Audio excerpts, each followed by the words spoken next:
সাল্লাল্লাহু আলাইহি ওয়াসাল্লাম আবু তালেবের ইন্তেকালে চেষ্টা করলেন শেষ মুহূর্ত পর্যন্ত।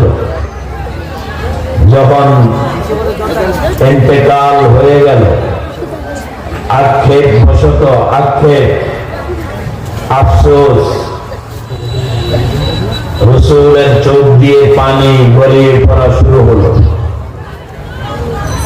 কারণ এই আবু তালেব মুহাম্মদুর রাসূলুল্লাহ সাল্লাল্লাহু আলাইহি ওয়াসাল্লামকে কোনদিন কথায় বা কাজে কষ্ট দেন নাই, কথায়ও কষ্ট দেন নাই, কাজেও কষ্ট দেন নাই। কিন্তু যখন ঈমান হারা হয়ে ইন্তেকাল করলেন, তখন রাসূলের চোখ দিয়ে